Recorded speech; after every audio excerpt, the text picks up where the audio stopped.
Então, hoje começaremos nossos estudos dessa epístola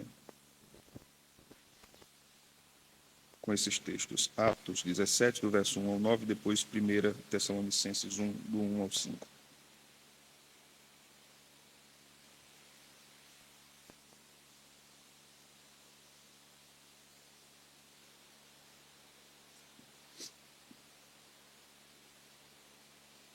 Diz o texto: tendo passado por Anfípolis e Apolônia, chegaram a Tessalônica, onde havia uma sinagoga de judeus.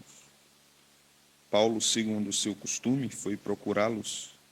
Por 3 sábados, arrazoou com eles acerca das Escrituras, expondo e demonstrando ter sido necessário que o Cristo padecesse e ressurgisse dentre os mortos. E este, dizia ele, é o Cristo, Jesus, que eu vos anuncio. Alguns deles foram persuadidos e unidos a Paulo e Silas, bem como numerosa multidão de gregos piedosos e muitas distintas mulheres. Os judeus, porém, movidos de inveja, trazendo consigo alguns homens maus, dentre a malandragem, ajuntando a turba, alvoroçaram a cidade e, assaltando a casa de Jason, procuravam trazê-los para o meio do povo. Porém, não os encontrando, arrastaram Jason e alguns irmãos perante as autoridades, clamando: estes que têm transtornado o mundo chegaram também aqui, os quais Jason hospedou. Todos estes procedem contra os decretos de César, afirmando ser Jesus outro rei. Tanto a multidão como as autoridades ficaram agitadas ao ouvirem estas palavras. Contudo, soltaram Jason e os mais, após terem recebido deles a fiança estipulada. Vamos para a primeira epístola de Paulo aos Tessalonicenses, verso 1 ao verso 5.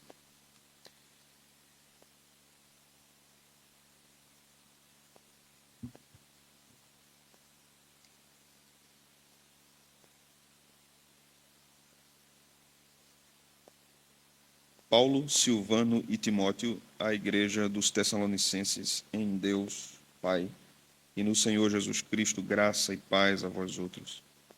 Damos sempre graças a Deus por todos vós, mencionando-vos em nossas orações e sem cessar recomendando-nos diante do nosso Deus e Pai da operosidade, recordando-nos diante do nosso Deus e Pai da operosidade da vossa fé, da abnegação do vosso amor e da firmeza da vossa esperança em nosso Senhor Jesus Cristo.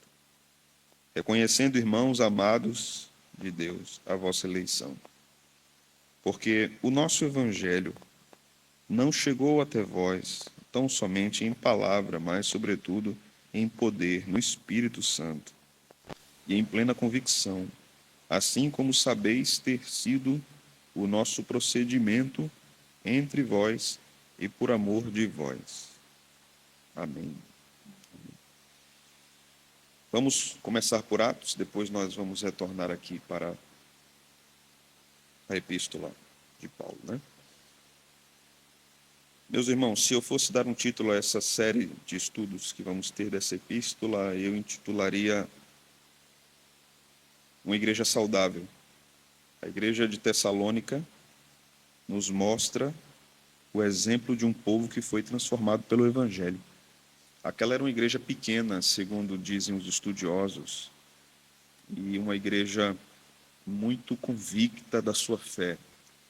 Uma igreja que foi plantada por uma obra extraordinária de Deus, através de um homem também, podemos dizer assim, extraordinariamente usado por Deus. Então, essa epístola foi escrita para uma igreja amadurecida, podemos dizer assim. Paulo já havia passado por ela há algum tempo e tornou a escrever a ela por um motivo específico, mais próprio, mais central, embora tivessem outros motivos ali envolvendo a instrução daquela igreja. Nós aprendemos com esta epístola algumas coisas interessantes. Primeiro, que ela foi escrita, ao que tudo indica, provavelmente no ano 50 ou 51 depois de Cristo. Alguns estudiosos acreditam que a primeira epístola aos Tessalonicenses foi o primeiro livro do Novo Testamento, mesmo antes do registro dos evangelhos. Há um debate, talvez, que o Evangelho de Marcos tenha sido escrito antes, talvez em 45, mais ou menos. Mas boa parte dos estudiosos acredita que o primeiro escrito inspirado do Novo Testamento que se sabe foi esta epístola, por alguns dados históricos e também por uma evidência interna da epístola. Paulo trata aqui de uma expectativa urgente e ansiosa da igreja pelo retorno de Jesus. Essa era uma experiência que a igreja tinha num período bem próximo à ascensão de Cristo. À medida que nós vamos vendo as epístolas se distanciando do período da ascensão de Cristo, vamos percebendo também que os apóstolos vão falando menos da volta iminente de Cristo. Quando o livro está mais próximo dessa ascensão de Cristo, mais a sensação da igreja era que Jesus voltaria a qualquer momento. Nas duas epístolas que Paulo escreve aos Tessalônicos, nós vamos perceber que ele trata disso. Então, por exemplo, nós comumente dizemos, os irmãos possivelmente já ouviram, eu ouvi muito, inclusive quando era aluno do seminário, e em igrejas e também em sermões, que Jesus pode voltar a qualquer momento. Não é? Nós escutamos muito isso. Jesus voltará a qualquer momento. Mas Paulo disse que ele não voltará antes que venha a apostasia. Ele não voltará antes que venha o filho da perdição. Primeiro, o anticristo. Então, o grande último sinal do retorno de Jesus é a manifestação pública do anticristo. Paulo vai tratar isso de modo mais sensível na segunda epístola. Nós vamos chegar lá depois que terminarmos esta.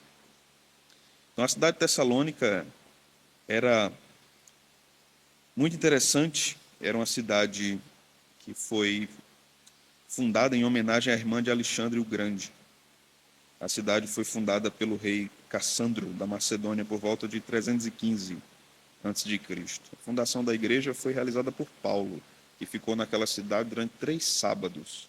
Aquele foi o período de plantação daquela igreja. Então, foi uma plantação relâmpago. Paulo não passou 3 anos, como passou na igreja de Éfeso, ensinou de casa em casa, visitou os irmãos, discipulou, preparou presbíteros.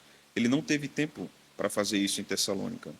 Na verdade, ele prega na sinagoga, é perseguido, como nós vamos ver aqui, e ele sai de lá por causa da perseguição e a igreja fica sem pastor. A igreja fica sem pastor. E aquela igreja sobrevive com base naquilo que Paulo ensinou, com base nas suas convicções. Então, a primeira epístola aos Tessalonicenses se desenvolve com base em algumas verdades fundamentais, que, a título de introdução, nós precisamos guardar no nosso coração. A primeira verdade é que devemos agradecer a Deus pela fidelidade do seu povo. Paulo vai nos ensinar aqui, nessa pequena epístola, que o testemunho dessa igreja era conhecido no Império Romano.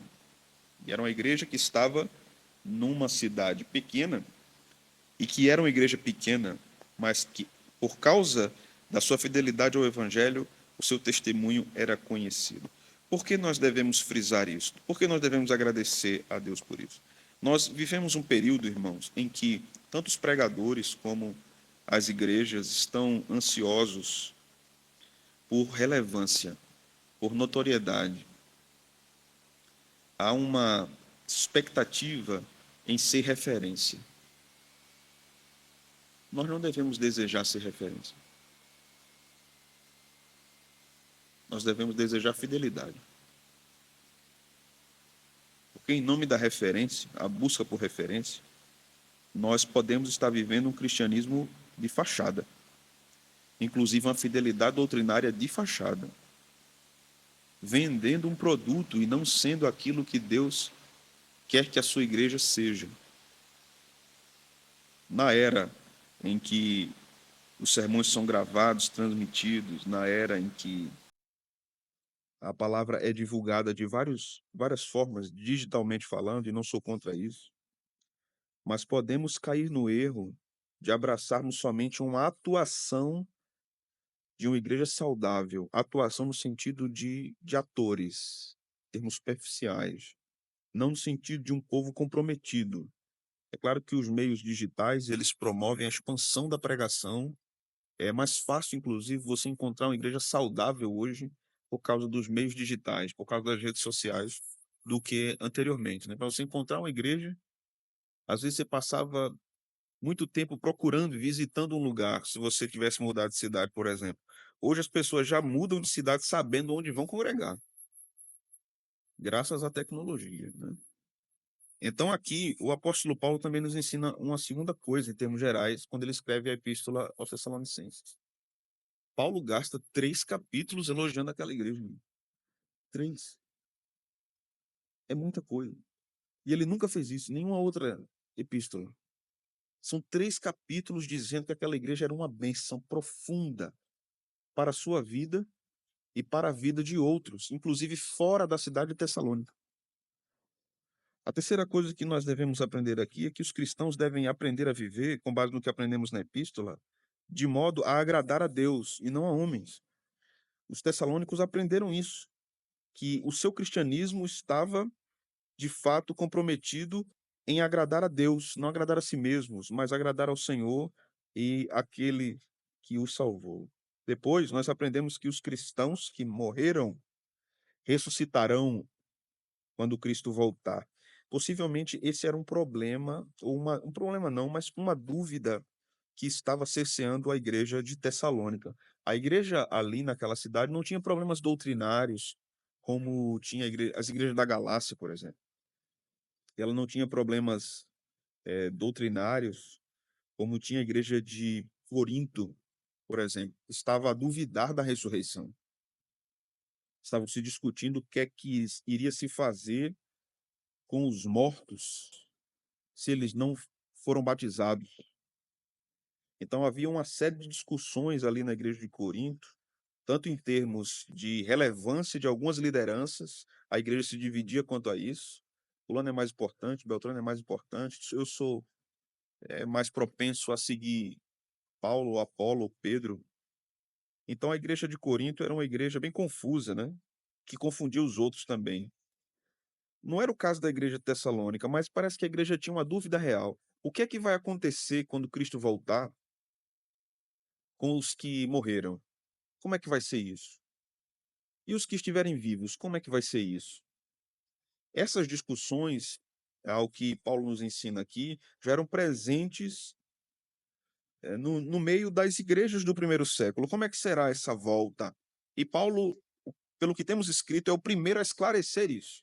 Os discípulos em Atos, quando Jesus estava ressuscitado, perguntam ao Senhor quando se dará aí o discernimento dos tempos. E Jesus diz: a vocês não compete saber isso. Vocês não precisam saber isso agora. Mas Paulo vai explicar muitas coisas a respeito disso, com respeito aos que morreram, com respeito aos que estiverem vivos na volta do Senhor. Aprendemos também que os cristãos devem estar sempre prontos para o retorno de Cristo, devem sempre aguardar o retorno de Cristo. E isso não implica em uma vida cristã displicente. Paulo vai responder essas questões na primeira e na segunda epístola, porque pelo fato da igreja de Tessalônica estar numa grande expectativa sobre o retorno de Jesus, alguns naquela igreja não queriam mais trabalhar. Eles queriam esperar Jesus voltar. E sempre que alguém não trabalha, o outro trabalha, né? Para sustentar o que não trabalha. Então, Paulo vai dizer amorosamente, delicadamente àqueles irmãos, né? Quem não quiser trabalhar, não coma, fique com fome. Então, Paulo começa a dar instruções sobre isso, de como a igreja deve aguardar o retorno de Cristo. Então, esse apanhado geral, né, de início aqui, nos localiza no contexto que, que Paulo escreve à igreja de Tessalônica. Era uma igreja também mista, de judeus e gentios, nós vamos perceber isso no capítulo 17 de Atos. Isso também causava alguma dificuldade a depender da tradição judaica que estava inserida naquela igreja. Então, quando nós lemos, por exemplo, em Corinto, que também tinha um público judaico, e em Tessalônica, que tinha um público judaico, que alguns crentes estavam com algumas dificuldades quanto à ressurreição, nós devemos nos lembrar que os saduceus eram um grupo, uma seita judaica, que não criam na ressurreição e que tinham forte influência grega, helênica. E que essas influências gregas penetraram na teologia do judaísmo, nas seitas que o judaísmo tinha. E isso acabava entrando também na igreja quando esses judeus se convertiam. E eles levavam essas suposições junto também para a fé deles na igreja. Mas vamos investigar aqui o nascimento da igreja de Tessalônica, no capítulo 17 de Atos, e vamos ver como se deu tudo aquilo, o trabalho de Paulo, e depois vamos perceber algumas coisas lá na própria epístola, no capítulo 1. Então, primeiro no versículo 1 do capítulo 17, o texto vai dizer: Tendo passado por Anfípolis e Apolônia, chegaram a Tessalônica, onde havia uma sinagoga de judeus. Primeira coisa que nós aprendemos aqui é que Paulo era estratégico. O trabalho missionário de Paulo era muito estratégico. Ele era um visionário.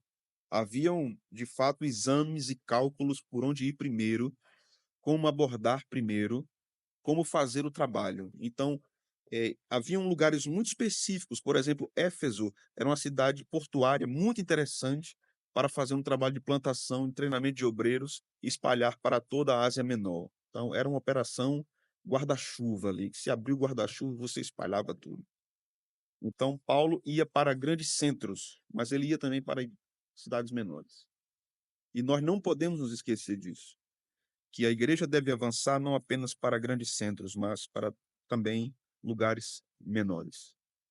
Então, na primeira viagem, Paulo concentrou-se em Chipre e na Galácia. Na segunda viagem, na Macedônia e Acaia, que eram as províncias romanas daquele período. Na terceira viagem, em Éfeso, ele se concentra na Ásia Menor. Então veja que ele desenha na sua mente um mapa e ele vai cumprindo aquilo em cada viagem, passando pelas cidades e pregando o evangelho. Ele concentra basicamente o seu trabalho nas capitais das províncias, para que dali todo o contorno fosse alcançado. Essa também é uma estratégia evangelística missionária do nosso período, do nosso tempo, mais que hoje muitas vezes é interpretada de modo equivocado, tomando por base o que Paulo fez. Por que é equivocado? O meu primeiro curso teológico, eu terminei, eu tinha 15 anos de idade. E era um curso concentrado em missões e evangelização. Já se dizia naquela época, isso nem sei que ano.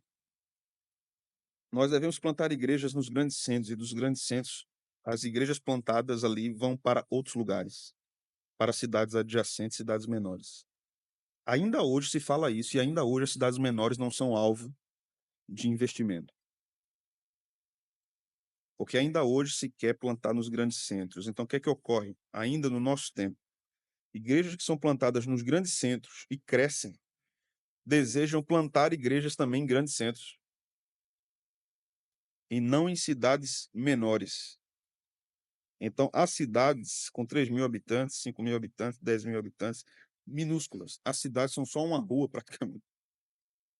E que precisam da presença do evangelho. Paulo não estava dizendo isso naquele período, quando ele traça a estratégia. A operação de Paulo ali indo para as cidades satélites era uma operação inicial. Hoje nós temos o cristianismo espalhado por vários lugares, mas as igrejas continuam querendo plantar onde já tem trabalho plantado. Irmãos, eu já falei isso aqui em outras ocasiões, torno a dizer. Pelo menos a igreja na qual sou pastor tem a responsabilidade de dizer: não abracemos uma pauta denominacionalista para a pregação do evangelho. So this year we are introducing food and nutrition into the timetable. We know that it's been feedback in terms of our curriculum about moving into options with regards to technology. We have a food lab, and so we will be now timetabling on a timetable a food and nutrition lesson, one lesson per week, and that will be led by the PE department. And the aim is to actually marry up PE came to food and nutrition, sort of healthy lifestyle element of the curriculum. So we're really excited that we're able to start that provision with parentheses going into year 7. They're very standard lesson. They have 5 lessons of English per week, 5 lessons of maths per week. So they have a lesson of English and maths every day. So in terms of the familiar, they will be very familiar with the literacy and numeracy focus every day from year 6. We're really pleased that carries on into year 7. We have a lot of contact time with both English and maths. There are 4 lessons of science per week, which again, is a really good grounding in science. And they move into history and geography, where they will have 2 lessons per week: music, art, drama, PE, games, swimming, MFL, and food, and computer science. They'll have 1 lesson per week. And MSc enrichment tutor time is obviously a big part of the curriculum as well. So we'll be talking towards the end of the presentation about how their school day will actually look. We also don't share timetables right now, particularly, but you'll see the school day. They have tutor time at the end of every day, which is really nice way to touch base with the students at the end of the day with their tutor. How's the day gone? Time to communicate any issues that may have come up during the day. So these are the subjects that students will study in year 7, again, quite similar to what they would have experienced in year 6 and in the junior school. This term, all of the senior school departments have been involved in a curricular review. They've been looking at the topics that they're teaching, the sequencing of their teaching. We're really in and all through school. The conversations, of course, happen with transition with year 5 and 6 and into 7 about topics that they have already and will be familiar with, to then build on that. So students don't come into year 7 feeling like they're doing the same topics again. So all departments have undertaken that curriculum review this term. They were looking at the topics that they teach. The sequencing of them is particularly important. So in understanding how students learn and understanding that they only will know what is familiar to them. And so learning must build on their prior learning. That prior learning must be embedded in order for them to then move on.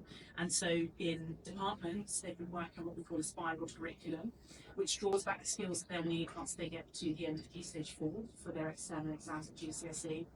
But it isn't just about the exams, of course, that's very, very important.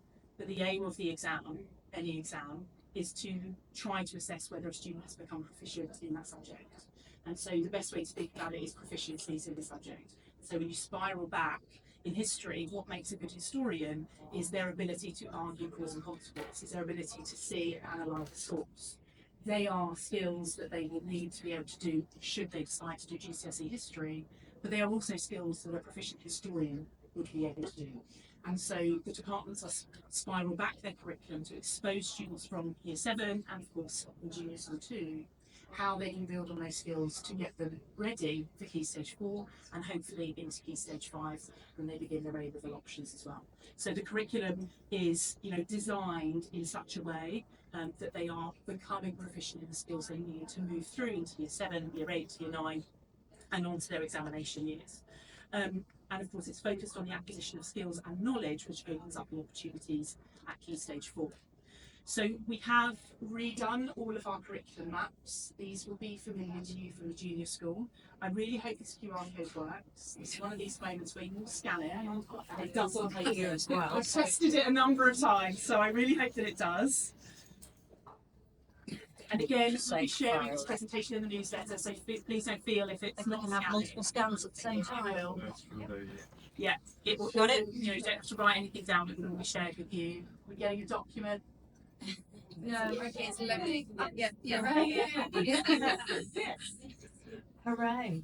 It's actually the first time QR codes ever worked for me, so progress.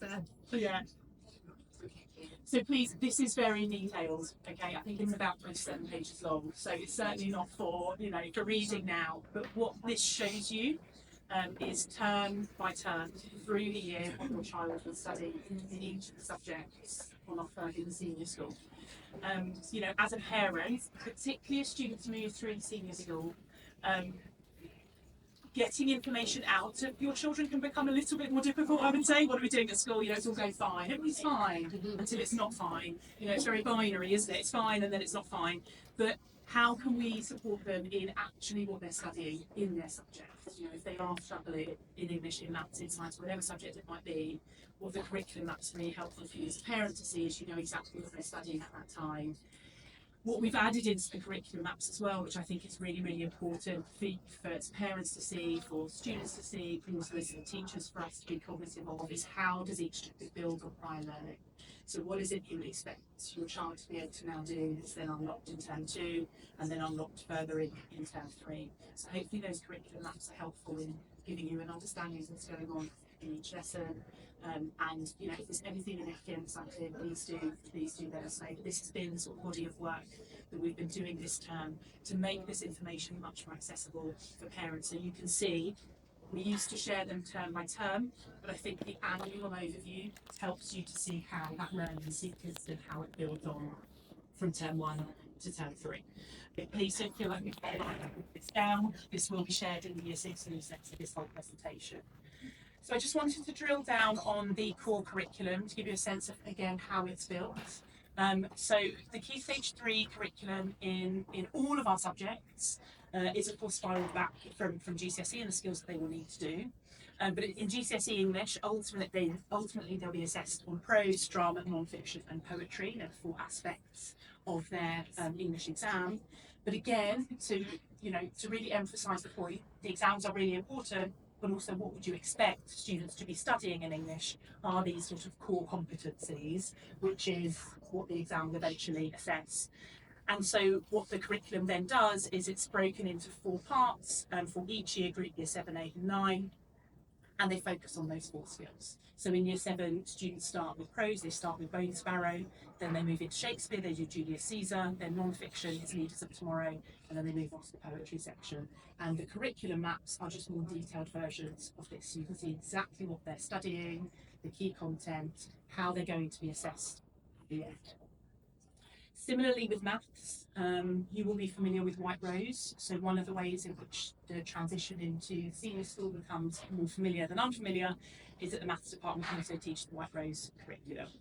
There's been, again, a lot of work between both junior and senior school with ensuring that transition is as seamless as it can be, build on their prior learning. And so what sometimes students will say, I've already done algebra, like it's something that gets done, you tick it off. What they will do as they move through their learning is it becomes progressively more challenging. And so they're using their understanding from year 6. They have an introduction to algebra, functions, machines and substitution, which is then built in year 7 into algebraic thinking, algebraic technique, and then reasoning with algebra as they move into year 9. And so this is what I mean by the spiral curriculum. Students will come back to topics as they move through Key Stage 3 and 4, so that they are then, they're building on their prior knowledge, that it's not unfamiliar, and the more they're exposed to it, the better they become at it, and that sort of habitual learning. We are really excited that I know Miss Baker has had some conversations with parents in year 6 about our maths provision and some of the possibilities that we may have in the curriculum from August. So we are going to offer an accelerated maths group. So teaching in maths is setted, teaching in English is setted. So the top set in maths will have the opportunity to complete a GCSE early. So the plan would be that they would do their GCSE coverage in year 7, year 8 and year 9, and they would sit their GCSE at the end of year 9. They would then do a further maths GCSE that they would carry on from into year 10, the whole of year 10, the first part of year 11, and they would sit their further maths GCSE in the November of year 11. And for the remaining months in year 11, they would cover the statistics module or statistics specification, and they would do the statistics GCSE in the June of year 11. So they would leave in year 11 with 3 maths qualifications. Now, just a few caveats to this. Sitting GCSEs early is not for, every child. Universities don't know that a student would have sit it necessarily early. It is not, you want a student to try to get their best possible grade, and for many students that will be that they do the traditional 5 years and then they do their GCSE at the end. If they are a student who would like to move into maths, maybe at A-level and on to university, they don't have to have 2 extra qualifications in maths either. Okay, so we will, as students come in August, Miss Bacon will be liaising with parents, talking with you about how this will look. The plan is that students will do a baseline assessment, they do already in maths, to determine the set of groups, which would then determine the top set and the plan for an accelerated route. What we may see with that accelerated group is that there are a number of students who we think are capable of doing that, and so whilst we have a limit in class size of 24, it may be that it's appropriate that class size could be 25 or 26, dependent on what we think in terms of their... Estes que têm transtornado o mundo chegaram também até aqui, os quais Jasão hospedou. Todos estes procedem contra os decretos de César, afirmando ser Jesus outro rei. O teor da pregação de Paulo, irmãos, era anti-imperialista, era subversivo. Porque num contexto em que o César era tido como um rei, que devia não apenas ser honrado, devia ser adorado, Paulo vinha e dizia: Cristo é o rei. Somente Cristo é o rei. Somente Ele é o Senhor. César não é o Senhor. O que soava isso naquele mundo romano? Rebelião, revolta, golpe. Tem que acabar com isso. Tem que prender. Então, onde os apóstolos chegavam com esse discurso, eles eram perseguidos. E quem estava com eles também eram perseguidos. Isso acontece aqui com Jasão. Acontece com a igreja de Tessalônica. E depois que ocorre isso, Paulo sai de Tessalônica. E aqui vai ter uma celeuma em torno disso, tempos depois que Paulo sai. Nós vamos estudar isso quando chegar no capítulo 2. Mas aqui nós vamos observar algumas coisas para encerrarmos esse bloco. A pregação de Paulo era centrada na palavra de Deus. Era a palavra que era exposta poderosamente. Ela não era apenas explicada, irmãos. Ela aguçava o raciocínio. Ela despertava o interesse. Os homens, as mulheres, as pessoas que estavam ali eram persuadidos a crer naquilo. O pregador aqui, Paulo, era um homem convincente. Às vezes se pega aquele caso de Eutico e diz assim: Paulo era um pregador terrível. Porque o rapaz dormiu, caiu, de tanto Paulo pregar. Paulo falou muito naquele período, né? Mas aqui nós vamos observar que Paulo era um grande orador. Quando nós lemos a fala dele no Areópago também, nós vamos ver que ele era um grande orador. Revistas internacionais já fizeram várias listas dos grandes intelectos que viveram no mundo. Paulo sempre está na lista. Sempre está na lista. Ele era um homem extremamente preparado, e Deus usou essa preparação para o anúncio do Evangelho. Aqui, uma aplicação importante. Deus não precisa da sabedoria humana para manifestar o seu poder. Mas Deus usa a abrangência da formação de seus obreiros para manifestar o seu poder. Nós não podemos divinizar a preparação e não podemos menosprezar a preparação. Paulo era um doutor, Pedro era um pescador. Deus usou os dois. Não foi assim? Quantas epístolas Paulo escreveu? 13. E Pedro? 2, com um entre aspas aí que é Marcos. Não é? Deus usou os dois, mas veja a abrangência. Que Deus levante homens preparados, com intelecto treinado, para anunciar a verdade dele em amor, em humildade, com poder, com persuasão nenhuma. Mas que Deus também levante pessoas humildes. Que Deus levante homens, que Deus levante mulheres, porque aqui, quando o texto vai dizer distintas mulheres, muitas, não eram poucas, muitas distintas mulheres foram levadas a Cristo pelo ministério de Paulo. Lídia foi uma depois também, né? Lá em Filipos. Então, Deus também usava estas, principalmente para evangelizar outras. Agora nós vamos lá para a primeira epístola. E vamos ver Paulo dizendo que estava também com aquele companheiro chamado Silvano. Silvano era a forma latina do nome de Silas. Era o mesmo que estava com ele na plantação da igreja de Tessalônica, que estava com ele agora, quando ele estava escrevendo a primeira epístola. E também seu filho na fé, Timóteo. Agora veja o que ele diz aqui, que interessante, no verso 1. A igreja dos Tessalonicenses. Qual era o lugar em termos geográficos, onde essa igreja estava? Tessalônica. Mas qual era o lugar que essa igreja estava em termos espirituais? Em Deus e no Senhor Jesus Cristo. A igreja de Deus é local, mas ela também é católica. Ela está em um lugar, uma igreja local, mas, acima disso, ela está em Deus, espalhada pelo mundo todo. A característica de uma igreja é que ela deve estar firmada em Deus, no Deus Salvador. E aqui a referência ao Pai e ao Filho é exatamente um apontamento para isso. Então, Paulo usa sua saudação comum: graça e paz a vós outros. Graça, uma saudação judaica, e paz, também uma saudação judaica. Alguns autores vão dizer, Paulo usa graça saudando os gregos e paz os romanos. Não, aqui é uma teologia judaica. De graça, o Deus que age favoravelmente. Deus achou graça em Noé.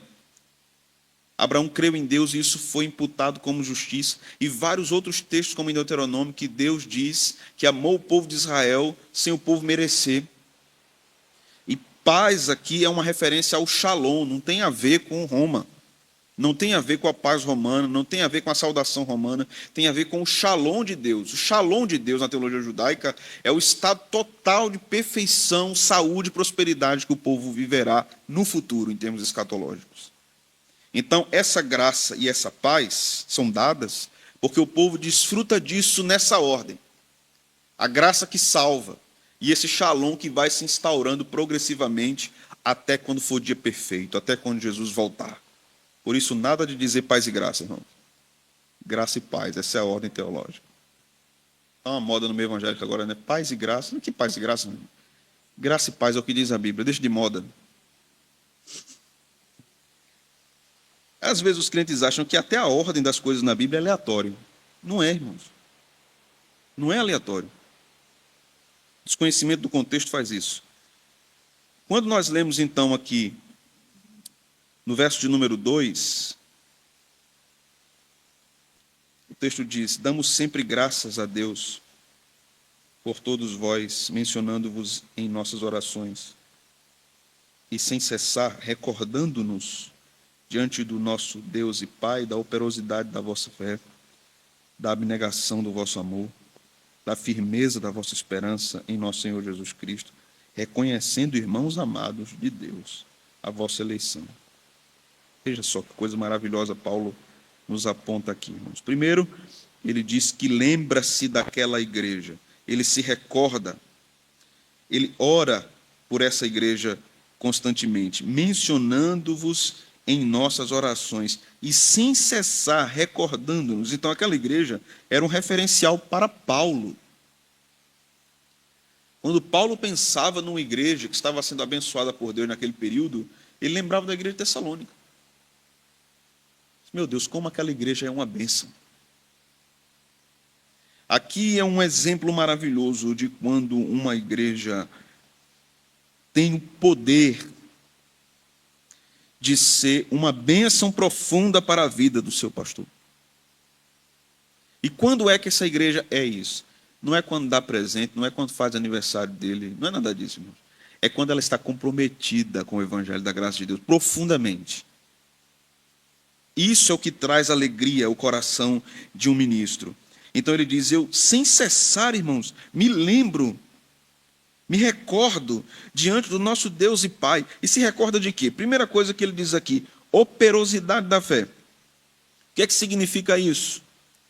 Um trabalho que é resultado da fé que o povo tem no Salvador. Paulo está dizendo, vocês servem porque isso é uma consequência da fé que vocês têm. Vocês trabalham para ele por conta disso. A fé deles não era morta, porque era uma fé dada por Deus, era uma fé verdadeira, uma fé que gerava frutos. Era uma fé que trabalhava. É o que Tiago vai dizer, né? A fé sem obras é morta. O que Paulo está dizendo aqui é o que Tiago estava dizendo lá.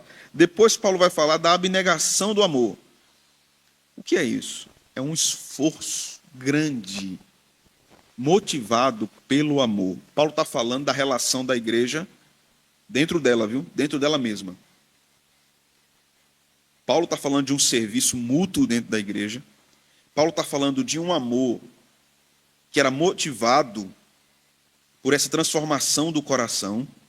Então, este amor fazia com que esse povo servisse melhor, porque amava mais a Deus, servia melhor a Deus. Eles eram amorosos, amáveis e se esforçavam muito para amarem-se uns aos outros, porque eles entendiam que isso agradava ao Senhor. Paulo nos ensina aqui, irmãos, que o amor é um esforço. O amor não é mero sentimento. O amor é um esforço. O amor dessa igreja era o combustível para que eles fossem mais esforçados. Quando a gente perde um amor por uma coisa, irmãos, o desânimo abraça logo. Você não quer mais fazer aquilo. Mas aqui o amor é o que motivava. Esses dias eu estava lendo um livro e o autor do prefácio mencionava um episódio.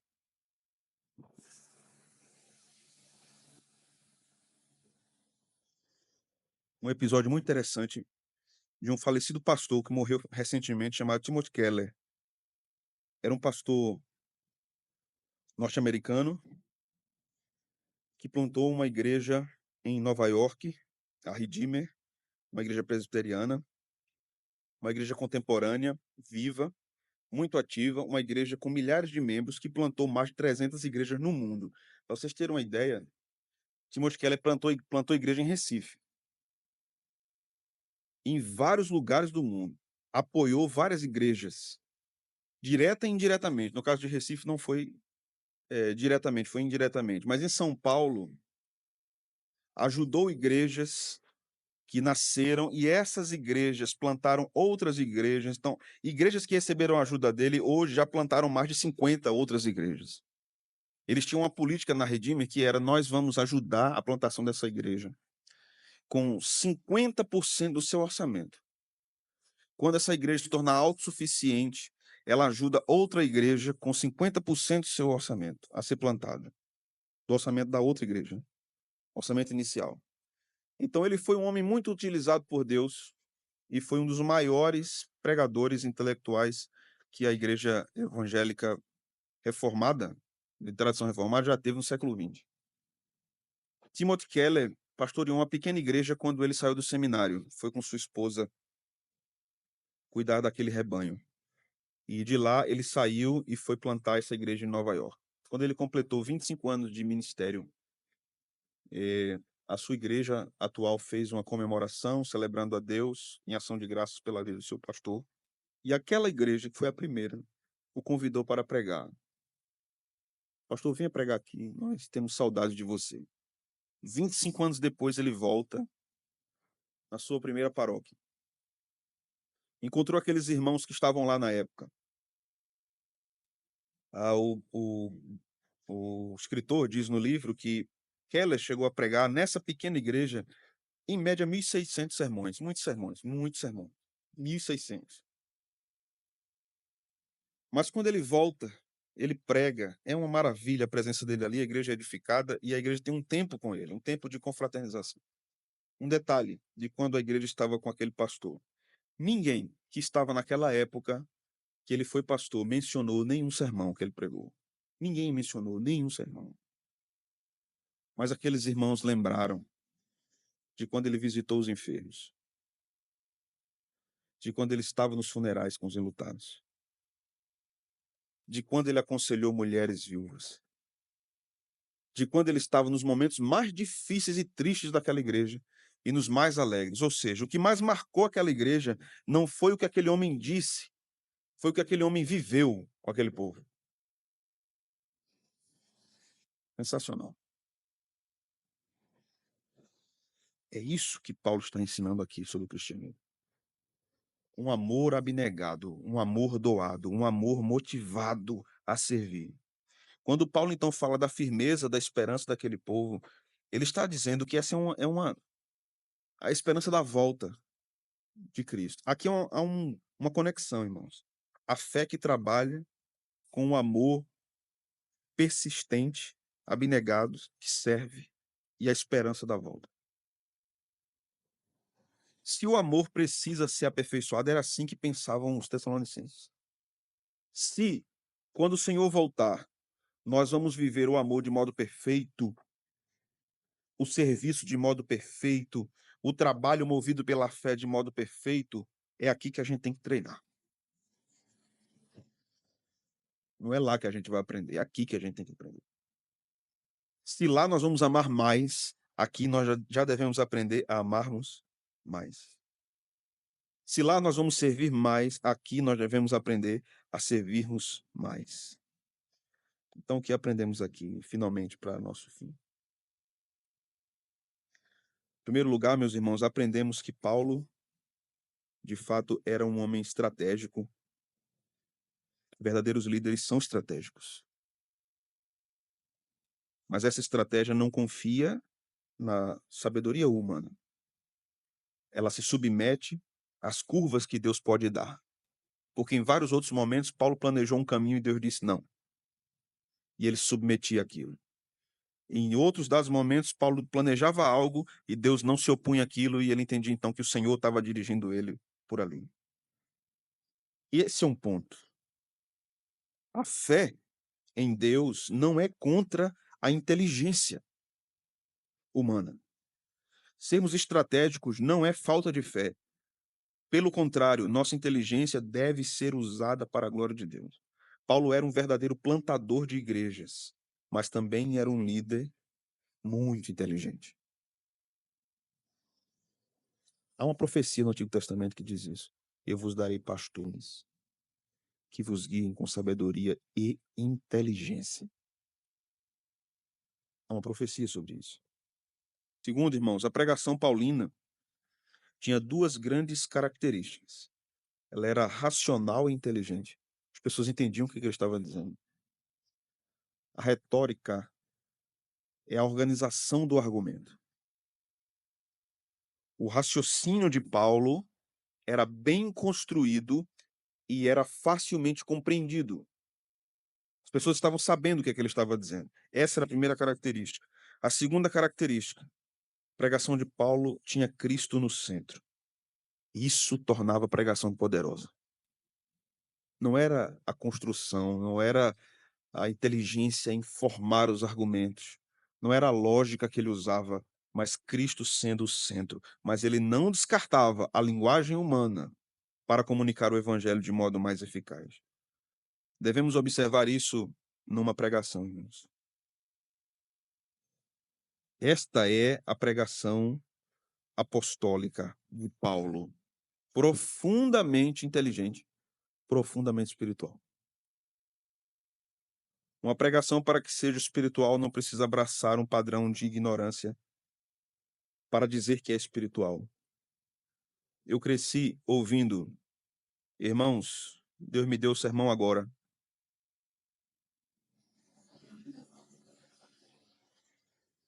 Eu cresci ouvindo pastores dizendo, Deus dá o sermão no joelho. Eu disse em oração, disse, não, quando começa o culto, eu boto o papel aqui no joelho e começo a anotar o que é que eu vou dizer.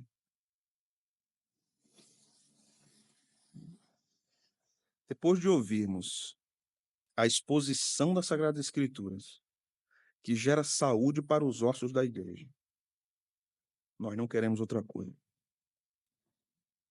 Nós queremos aquilo. Porque aquilo gera uma fé operosa, um amor abnegado e perseverança na esperança.